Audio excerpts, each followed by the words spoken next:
And now, kilalanin natin ang ating speaker for tonight. Alam, makakasama muli natin ngayong gabi, si Miss Pat Ortega.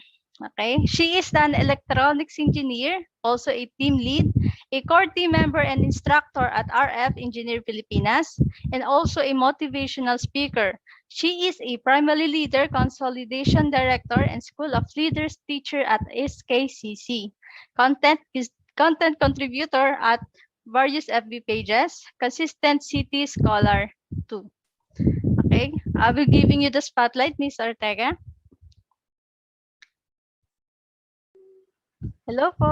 Hello. Thank you, Claire, for that introduction. Welcome sa lahat ng ating kasama ngayon, sa lahat ng ating participants. And kagaya nga ng sinabi ni Claire, it's, again, makikita niyo ako ulit. Doon lumabas ako kanina, lumabas yung video ko kanina, yun. So, our discussion is more of time management. And it is somehow connected with the discussion last time.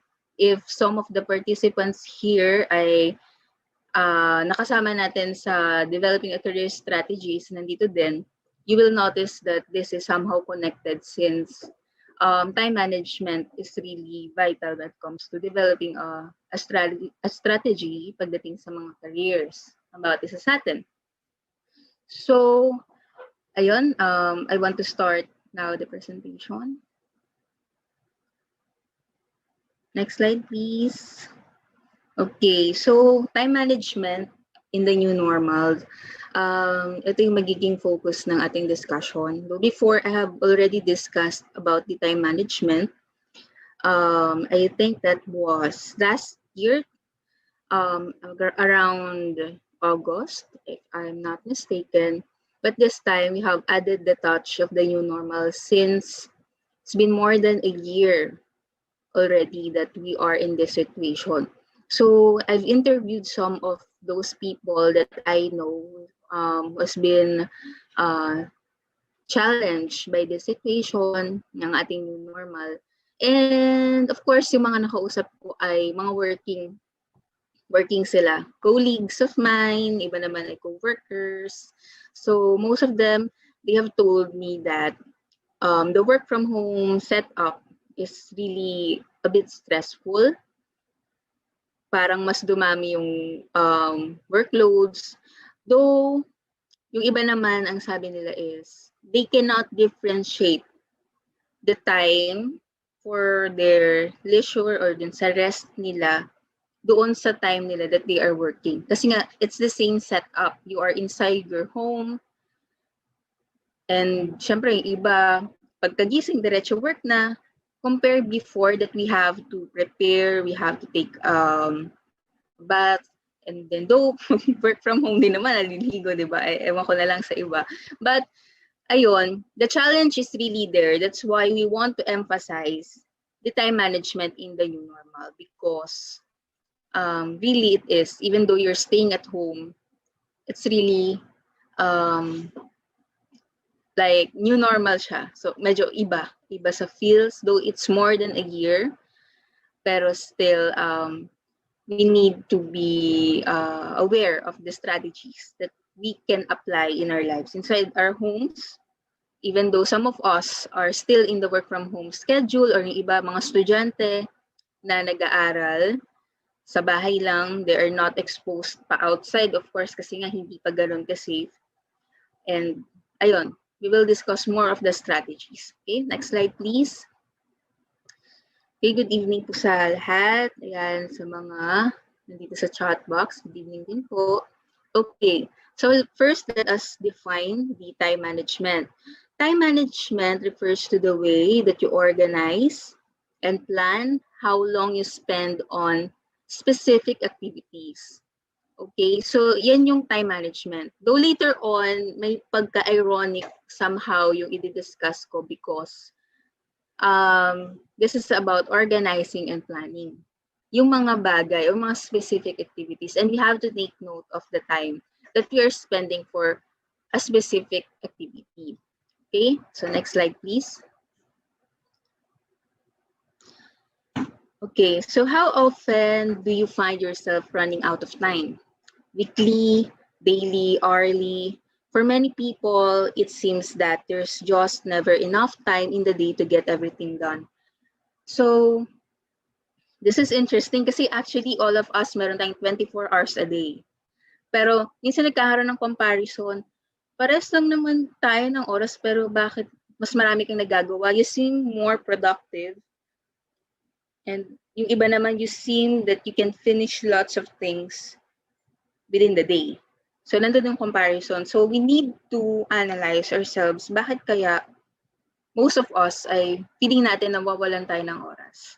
No? So, for many people, sabi nga for many people, they really find themselves hindi enough yung oras nila. 24 hours is not enough. Okay, next slide, please.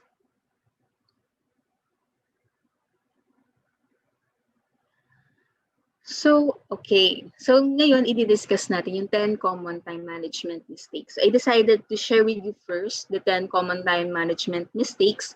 It's because I think it's easier to move forward or to step forward or to change your lifestyle or your mindset when it comes to time management if you are aware of the common mistakes that you're doing when it comes to such. So, this is avoiding the common pitfalls. So, ano ba yung mga bagay na usually ginagawa natin that we thought it is right, but actually, it really affects the way we manage our time or the activities or yung mismong lifestyle na meron tayo. Okay, so tignan natin yung 10 common time management mistakes. Alright, so number 1 is failing to keep a to-do list. So,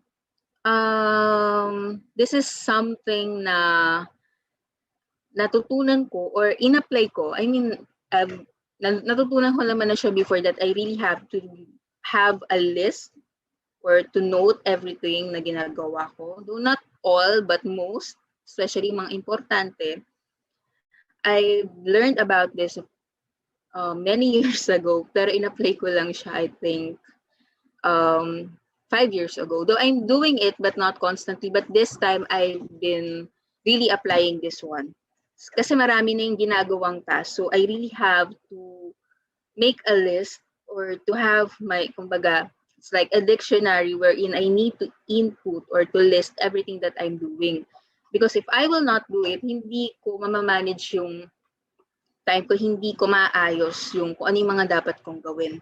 Or I cannot manage the time na, for example, 9 p.m., I have to finish this one. Mga ganong example. Next is not setting personal goals. So, nabanggit ko nga last week sa ating webinar na Developing a Career Strategy, it is very important that we should have a goal. Kasi kung walang goal, tumatakbo tayo para sa papunta saan. So, we need to know na yung mga ginagawa natin is nasa path papunta dun sa goal na gusto natin or talagang ini-aim natin. So, pangatlo is not prioritizing. Naalala ko last year, I've discussed also about prioritization, so pagpa-prioritize. May question na, what if lahat ng gagawin ko for the day is a priority? Paano ko gagawin yun na sabay-sabay? Actually, hindi ako kasi talaga advocate ng multitasking. I'm not a firm believer of multitasking. Hindi ako naniniwala doon. I don't know if kayo nagagawa niyo siya, pero ako, I'm not a believer or I don't want to practice multitasking kasi for me, it's really a risk. And sa number 8, nabanggit ko na siya in advance because it's either I will sacrifice the quality or I have the tendency na ma-burn out ako kasi pinagsabay-sabay ko. So what you need to do is you need to prioritize. Among the 10 priorities that you have, ano yung top 3 priority mo? Kasi you need to decide ano yung uunahin mo dun sa task na meron ka. You really need to decide. So number 4 is failing to manage distractions. Kumbaga, it's a good example talaga is Facebook. So, in a work from home setup, usually, or sabihin natin even students, no? If you are staying at home, you have access to everything. While you are studying, hindi naman kayo nakikita ng teacher ninyo, or hindi naman kayo nakikita ng boss nyo, ng coworker ninyo, or even your friends. So, instead of focusing on studying or instead of focusing on working, or finishing the task that you have to finish, may tendency na mag-Facebook muna ako for a while hanggang di mo napansin you are already scrolling for 2 hours already. 2 hours ka na palang nagsuscroll, and then after 2 hours ma-realize mo dami ko pang di nagagawa, and then doon na papasok yung procrastination and yung failing to manage distractions. And pag naging ganun yung case, nagkakaroon ng paralysis, analysis, ano bang tama? Paralysis by analysis or analysis by paralysis? Something like that, na sa sobrang iniisip mo siya, kung ano yung alam nyo, i-type in the chat section or sa comment section box, ilagay nyo doon kung ano yung tama. Medyo na-confused ako. So yung tendency na yun, sa sobrang dami mong dapat gawin, iniisip mo siya ng iniisip, hindi mo na siya, parang na-paralyze ka na. Hindi mo maumpisahan kasi isip ka lang ng isip, ano ba yung unahin ko? Or ang dami kong gagawin, or hindi ka makapag-decide kung ano yung uunahin, kaya ang tendency mo, you are compiling everything in a pack, and then you're thinking about it, and then napaparalyze ka kasi iniisip mo, ang hirap naman, hindi ko alam kung paano ko tatapusin. But if you take it one step at a time, mas mabilis pala siya. Number 6 is taking on too much. For example, masyado kang focus dun sa isang bagay na hindi naman talaga din siya priority mo. And then next is striving on busy. Parang masyado mong minahal yung salitang busy to the point na hindi ka naman talaga nagiging productive. You just feel that you're busy. Nabasa ko rin yung feeling of yung gusto laging nagmamadali. Nagiging sickness pala siya. For example, nasanay ka that you are always submitting your projects or anything that you do on a deadline. Sabi nga nila, para saan pa ang deadline kung hindi mo rin naman gagawin doon sa araw na yun. So, nagiging sickness siya because parang hinahanap-hanap mo yung feeling na gusto mo nagmamadali ka. Kasi you became or naging successful ka before doing it, having that kind of attitude. So, why not try it again? But actually, not everything that works out is correct or right. Okay? Pwede nag-work out siya pero hindi mo napapansin yung subliminal effect noon on you that you are really, hindi ka na nag-improve because mas nag-focus ka dun sa deadline. Deadline naman, nagpo-procrastinate. Papasok din si number 5. Parang gustong nagka-cram. So, andun yung mga tendencies na yun. Parang andun yung feeling na, I'm busy. So, ika-cram ko to. Busy ako ngayon, pero actually, it's not really that productive. And dun nga napapasok si multitasking because it's deadline, nagsasabay-sabay yung task, tapos sacrifice yung quality. Yung quality ng ginagawa natin. And then number 9 is not taking breaks. You feel, yun nga, you fall in love with the word busy or you fall in love with the thought that you need to be busy to feel that you're being productive, pero magkaiba yung bagay na yun. So if you're not taking breaks, mabu-burnt out ka. So kapag na-burnt out ka, ang hirap kasi it's yourself. You need to take good care of yourself. So actually ako, what I'm doing, if I'm doing something, for example, it is work-related or sabihin natin project-related or sarili kong project that I want to do, kapag feeling ko ay mabu-burn out na ako, nagsastop ako, I really take breaks. Nanonood ako muna ng movie, I allow, kumbaga parang pag kumukulo na yung tubig, papalamigin ko muna, tapos saka ko ulit pakuluin, parang ganun. Hindi ko inaalaw yung sarili ko na umabot dun sa point na mabu-burn out ako. Kasi ang hirap, pag na-burn out ka, maapektuhan talaga yung task mo. You cannot give your best because you're in a cramming stage and then na-burn out ka pa. So, mahirap yun. You need to take good care of yourself also kasi it's one of the biggest investments, yung sarili mo. So, how can you perform well if hindi ka naman, let's say, how can you perform well if ikaw mismo ay pagod ka na, hindi ka motivated, hindi ka disciplined, diba? So, sabi nga last week sa ating discussion, importante yung SWOT analysis, yung analysis mo, yung strengths mo, analyze mo yung strengths, yung weaknesses mo, then the opportunities and also the threats na meron. And ayun. Number 10, ineffectively scheduling tasks. Diyan papasok talaga yung decision. You need to decide. You need to schedule task. isipin mo, among the top 10 priorities that you have, ano yung top 3 doon? Kasi you need to start. Hindi ka makakaumpisa kung hindi mo alam kung ano yung unahin mo. Okay? Next slide, please.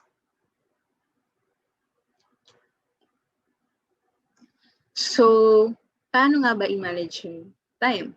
Okay? How to manage your time. Hindi yung time ng iba, kundi your time. Okay, next slide. But actually, with that question, this is ironic because you can't really manage time. You can only manage yourself. Totoo yun, kasi we have 24 hours a day. Hindi mo naman masasabi na kapag manage mo yung 24 hours a day is magiging 26 hours na siya. But if you manage yourself, if you are disciplined, and not only motivated, I explained it last week na yung motivation kasi nag-e-expire yun eh. Pag nag-expire ang motivation, mag-stop ka na. Pero ang disiplina, even though wala nang motivation, even if tinatamad ka, but kung disiplinado ka or if you're really disciplined sa sarili mo, you can manage everything.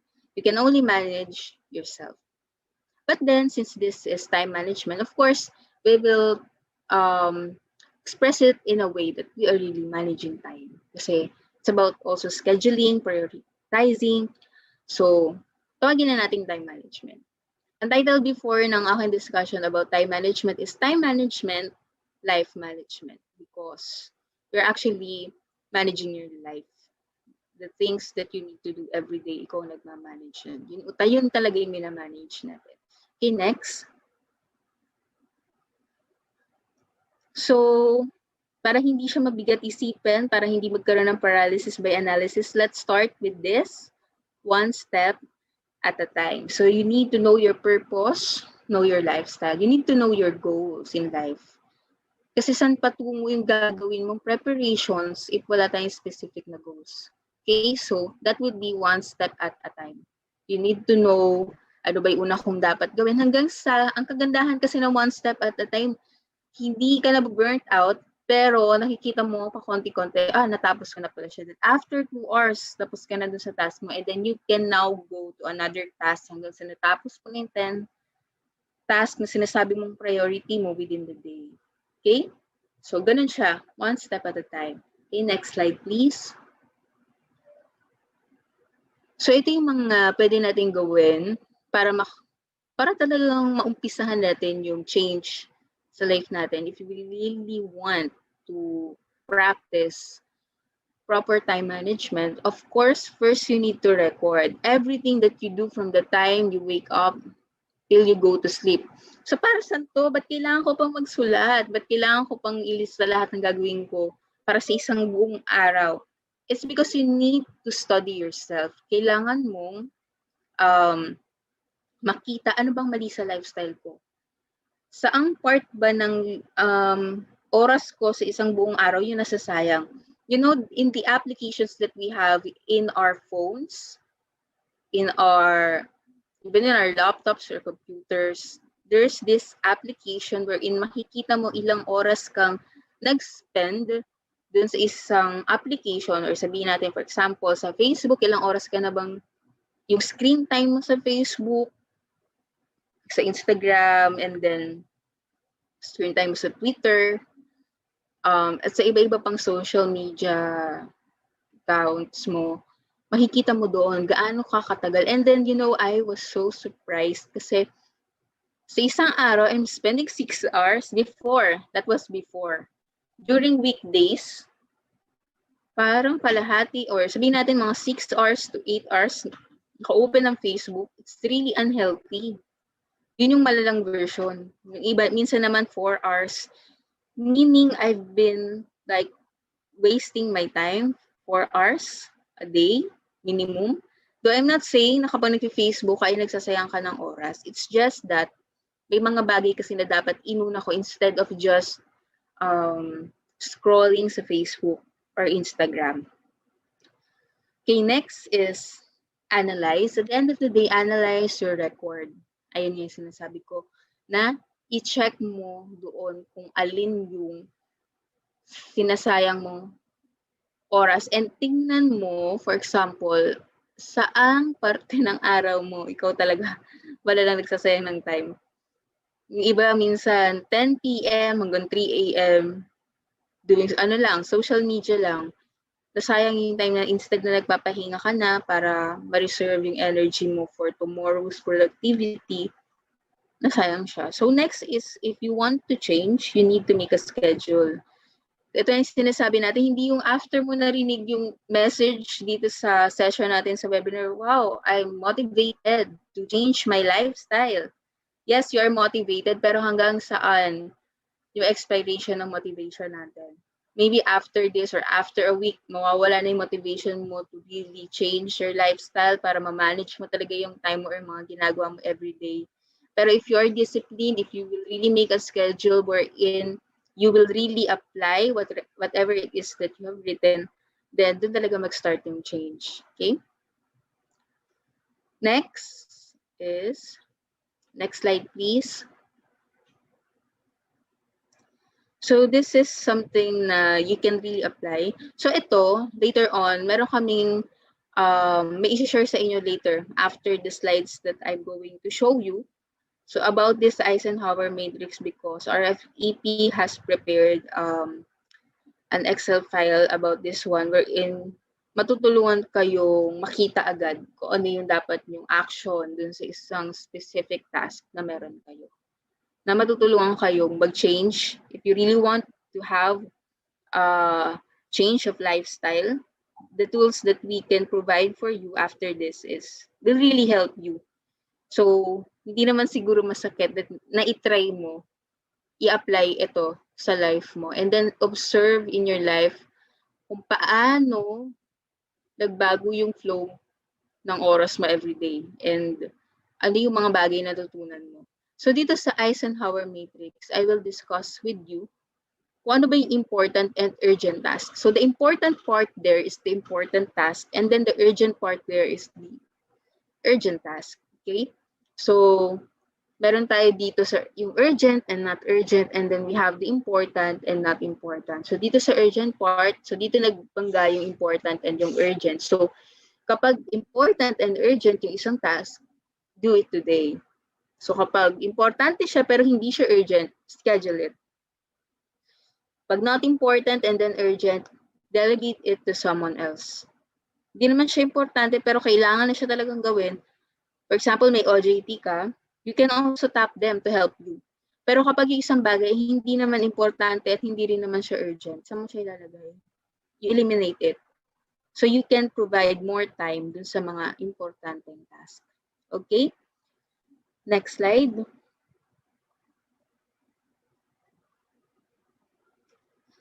All right. So before we proceed, I want to share with you first, ano ba yung mga important and urgent activities that we have. So the important activities is, ayan, have an outcome that leads us to achieving our goals, whether these are professional or personal.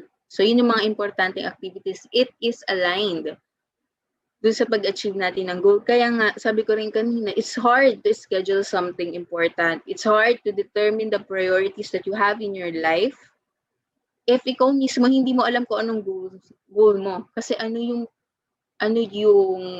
point mo for doing it. Kasi sabi ko nga rin din dito sa mga nakaraang slides, na know your purpose and know your lifestyle. So ano ba yung purpose mo? Kung alam mo yung purpose mo or you are aware what your purpose is, you will have this kind of goal. And when you have this kind of goal, yung mga activities na gagawin mo that will lead you to this goal, you will consider it as important or a priority. Okay? So yung urgent activities naman, this demands immediate action. Hindi siya sinabing importante. Maaring importante at maaring hindi siya importante, pero ito yung mga activities na nagdedemand ng agad-agarang aksyon, attention, and usually associated siya with achieving someone else's goals. Okay? So, for example, nag-request sa'yo yung boss mo na gawin mo ito, pinapagawa niya ito sa'yo kasi urgent din yun sa kanya. So, kung urgent yun sa boss mo, malamang magiging urgent yan sa'yo. So, ano yan? Parang domino effect. Okay? Next slide. Okay. So, eto. emphasize natin the important and urgent and also the but not urgent. So if you have a lot of urgent and important activities, identify which of this yung sa tingin mo, sabi ko na mangyayari to, sabi ko na iutos to sa akin. Parang yung sinasabi natin, expect the unexpected.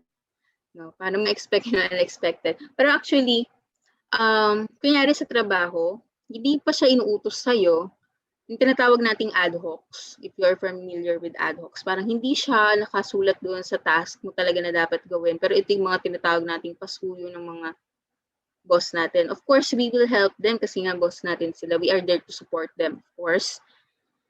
So, hindi pa siya inuutos sa'yo, pero feeling mo, dahil this is the first week of April ngayon, feeling ko papagwasakan ng boss ko yung January to March na summary of activities that we have for 2021.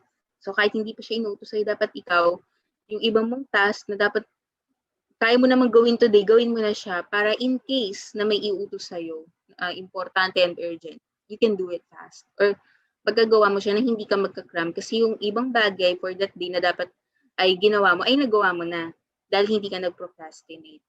So may question, paano kapag nagkasabay-sabay talaga lahat? So doon talaga, may situation talaga na very challenging na magkakasabay-sabay talaga siya. Pero what you can do is you try your best to identify ano yung unahin ko dito and keep your focus sa isang task. Kumbaga, one step at a time, one task at a time. So, yun gagawin. One task at a time, pero make sure that you can do it as fast as possible. Kasi urgent na siya. Pero hindi dapat masacrifice yung quality. Okay, think about how you could schedule similar activities ahead of time. So, important din that you are observant dun sa mga ginagawa mong task, not only sa school, but also sa trabaho. Okay, next is important but not urgent. These are the activities that help you achieve your personal and professional goals and complete important work. Okay, so importante din siya, pero hindi siya urgent. So, i-schedule mo yun. Okay. Next slide, please. So, this one, not important. Para silang hindi importante, pero the difference is, yung isa urgent, yung isa naman ay not urgent. So, kapag hindi naman siya importante, pero kailangan gawin na siya agad, find someone who can help you. Or if, for example, may OJT ka, like what I have said kanina, i-assign mo siya sa OJT mo. Hindi naman dahil lang yun sa gusto mo bawasan mo yung task mo para sa sarili mo, kaya mo pinasa sa OJT. It's just that you also want them to learn also. Siyempre, we cannot give heavier tasks to them kasi siyempre, heavier responsibility. Kung heavier task, heavier responsibility ang naka-assign doon. So, syempre, we give them tasks na hindi naman ganun din ka-heavy yung importance niya pagdating sa ginagawa natin. For example, ang ginagawa mo ay confidential. Tapos, minark mo siyang as not important and then pinasa mo to someone na gawin niya kasi nga urgent din dahil may ginagawa kang ibang bagay. So, kapag mali yung marking mo sa isang task, for example, it is a confidential task, and then pinasa mo siya to someone dahil mali yung marking mo sa kanya, tinreat mo siya as not important, pero dahil nga urgent siya, pinasa mo for example sa OJT mo, so nawala yung confidentiality. So maapektuhan yung credibility mo din. So maraming factors ang maapektuhan. So we need to mark the tasks that we have correctly. We need to mark them if importante ba to o hindi. Kailangan alam mo mismo kung importante ba siya o hindi. Kaya nga, nabanggit ko rin last week na yung SWOT analysis, kasi you really need to identify kung talaga bang aligned ito sa goals mo or aligned ito sa mga opportunities na set talaga para sa iyo. Okay, next is the not important and not urgent. So of course, kung di importante hindi naman talaga kailangan agad, so you just ignore it. Hindi naman siguro masamang magtanggal lang task sa schedule mo, lalo na kung hindi naman ito makaka-add ng value sa goals mo or hindi naman siya makaka-add ng ng steps towards your goals. Okay? Next slide, please. So we will now proceed with the goal setting. So this is more of an action. The next slides will be more of an action. Of course, we're not just here to listen and to be inspired and to be motivated. We are here because we want to change. We want our lifestyle to improve and we want our courage to improve. Gusto nating mag-improve yung mga sarili natin. So since andito na rin tayo, i-apply na natin yung mga matututunan natin. Pero the question is, how can I apply it? So this time, we need to have a goal setting. So to produce at your peak level, you need to work for extended periods with full concentration on a single task free from distraction. Alam niyo ba, yung isang importanteng task, pwede siyang ma-mark as a distraction. If you're doing another important task, or sabihin natin, priority number 1 task, ginagawa mo siya, nadidistract ka. And sometimes yung nakaka-distract sa'yo is the priority task number 2. Pag lagi mo iniisip na, hindi ko pala gagawa yung pangalawang task na dapat mong gawin today. So, hindi ka makapag-focus sa ginagawa mo. So, hindi mo mabigay yung best mo. So, kumbaga, this part is like speaking of expertise. So, di ba, kapag you want to become an expert about something, i-identify mo sa mga gusto maging expert. And usually, it starts with kung yun yung strength mo, minsan doon na tayo nagpo-focus. So kapag yung strength natin talagang pinalakas ba natin or nag-focus tayo doon, nagiging expertise siya. So importante yun. Dapat isa rin sa mga goals natin is yung expertise. We need to become an expert to something. Ang daming tao sa mundo, if you will compete with these people and you don't have an expertise, it's really hard to compete with them. If you want to become part of the top of your company or even your school, you need to become an expert at something. So, kailangan maging expert tayo. So, you need to choose and you need to make an action. And even attending this webinar is already an action for you to be part of the top people na, example, sa school niyo or sa work ninyo, because this is goal setting. And actually, you may find it not connected with the career that you are in right now, pero actually it is, because dito nga nag-uumpisa yun eh. By setting your goals, knowing yourself, applying this to your life, having a healthy or good lifestyle. So doon nag-uumpisa din yun. Okay? So next slide, please. So this is always being heard. So, lagi na itong naririnig eh, yung SMART. Ano ba yung SMART? It is specific, measurable, attainable, realistic, and time-bound. Na-discuss ko na rin ito last week. Okay, so sa mga naka-attend sa session natin na developing a career strategy, you can comment sa ating chat box so we can see kung sino yung mga nakasama natin before last week na nandito din sa ating session ngayon. So, kailangan yung goals natin pasok dito sa SMART. Hindi lang basta-bastang goals. Kailangan pasok dyan sa SMART na yan. Ilista mo rin yan sa notes mo and then you check it. Yung goal ko ba for this year, pasok dun sa SMART? Kasi alam nyo, that's why we are encouraging you that you make a goal na pasok sa SMART. Kasi if hindi, kung hindi naman siya, for example, realistic, hindi rin siya attainable, ma-frustrate ka lang at the end of the day or at the end of this year if for this year yung goal mo. Kasi nga, hindi siya realistic, hindi rin siya attainable. Pag na-discourage ka, ang hirap. Diba? So, kailangan we follow this kind of strategy. So, isa rin sa mga strategy, dapat kapag nag-set ka ng goal, ay SMART. So time management comes into play with the measurable and timely aspects of goal setting. Okay, ayan yun. Next slide, please. Okay, so how to get more done in less time. So working smarter, not harder. Actually, itong session natin, this is for only 1.5 hours. But it's like you're working smart and not hard. Kasi you'll be listening, and then yung mamomotivate ka, and then you will take the action items here, especially you making a goal, making a schedule, hindi siya ganun kahirap, pero you are actually working smart kasi nag-i-improve yung sarili mo. Pag nag-improve yung sarili mo, magiging parte ka ng top part ng kung saan ka man naroon. Pwede sa career or even sa pag-aaral mo. Okay, most people want to be more productive, but the trick is to learn how to get more done in less time without sacrificing quality. Sino ba dito yung gustong matapos yung kanilang task agad? Siyempre ako, personally, I want this because hindi lang naman umiikot yung life ko in my career. So, siyempre may mga personal lives tayo. And I really want to be an expert when it comes to this. I really want to work smart. I will work smart in a way na dahil nga expert ka sa isang bagay, hindi na siya ganun kahirap para sa'yo. Dahil nga expert ka at alam mo na yung ginagawa mo, you'll be able to work smart in that area.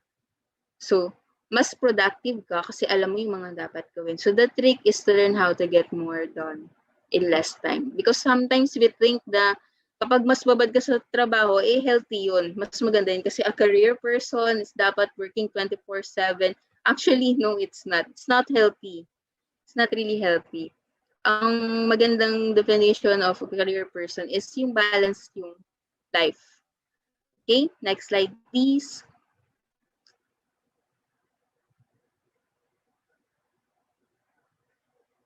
Okay, next slide. Ayan, so nakita ko dito ang ilan sa mga naka-attend na session natin last week and then nandito din. Okay, next slide po. Next slide natin.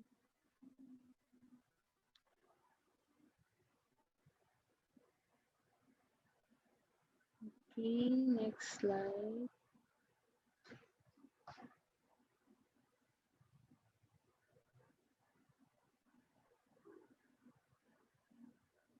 Okay, so ito na po ang next slide.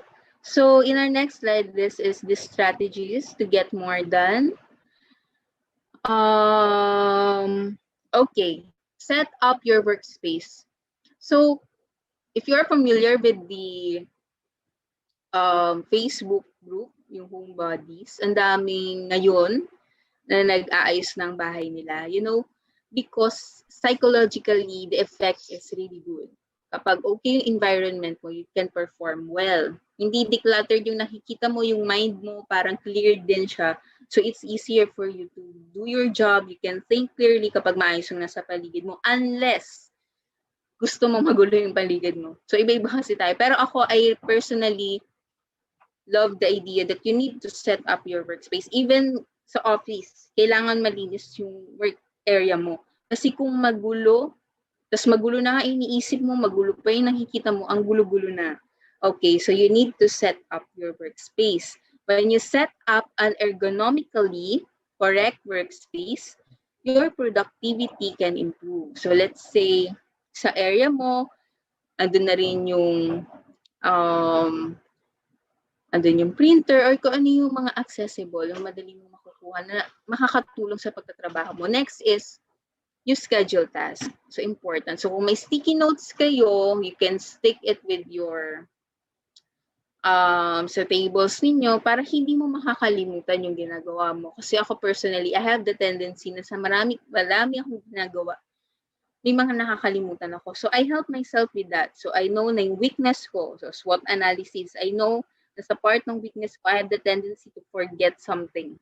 Kahit importante siya. Kapag nagsabay-sabay yung mga importanteng bagay. So what I need to do is to help myself with that. Dapat nagdo-notes ako. Dapat meron akong sticky notes. Pwede sa mismong laptop ko. Nandun yung sticky notes to remind me of the task that I have to do. And then, pwede rin physically a paper na pwedeng pagsusulatan mo. And then is you eliminate unimportant work. Start by keeping an activity log to understand how you spend time every day. So, yung mga hindi mahalaga, kailangan bawasan mo na yung mga yon. Kung hindi mo talaga hayang tanggalin, bawas-bawasan. For example, I'm not saying na masamang manood sa Netflix, at Facebook, but you need to be wise in handling or doing such. So ako din kasi syempre, I want to have time for myself. So minsan di ko namamalaya, nanonood na ako hanggang madaling araw. Nanonood ako ng series hanggang di ko na napansin, maliwanag na sa labas, 6:00 na ng umaga. Hindi siya healthy. So I need to be balanced, and I need to spend my time every day in line with the goals that I have. Okay? Next is leverage time management strategies. Actually, marami to, pero very interesting din to. Siguro maybe if we have another session where we can discuss about this, we can add this. So let's see.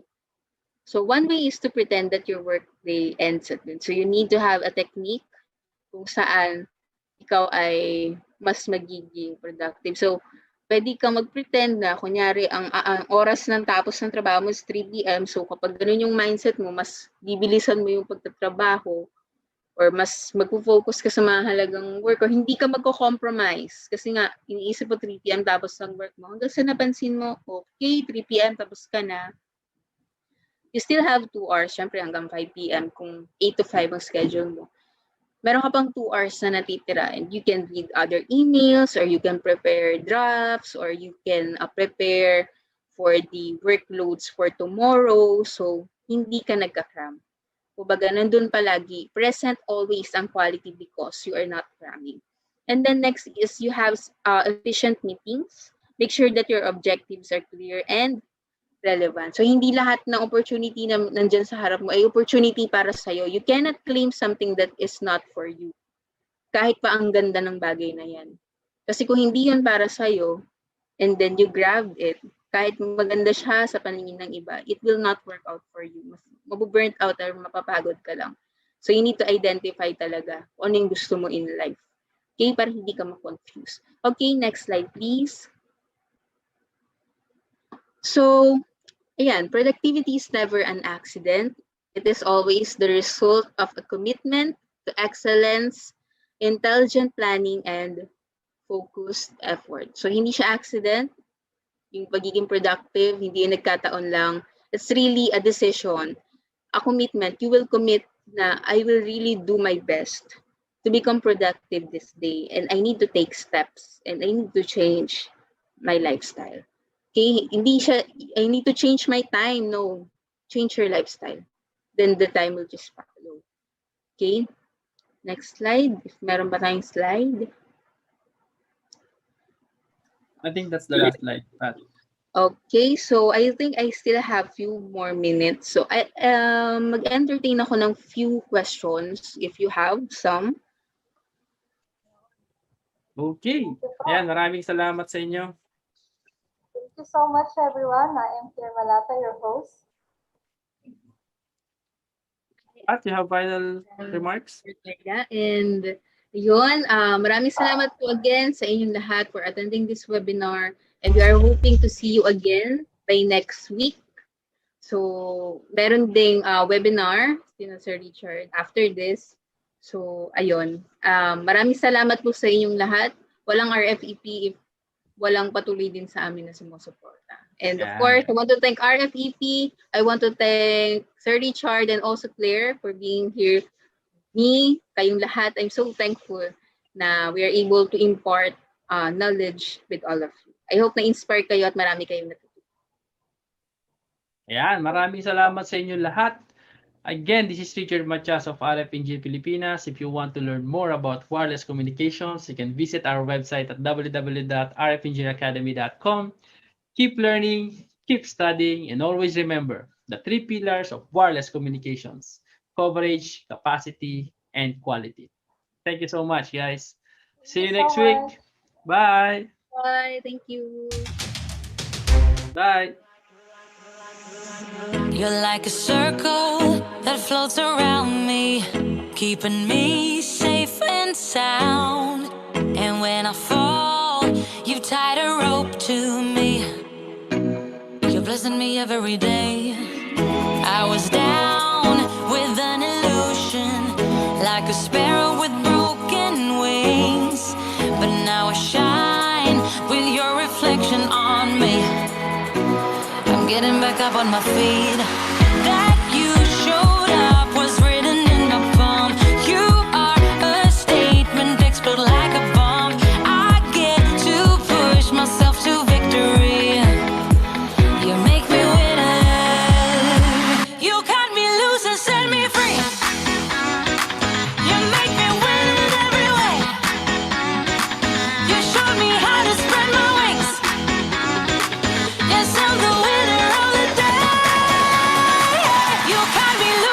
set me free. You make me win every way. You show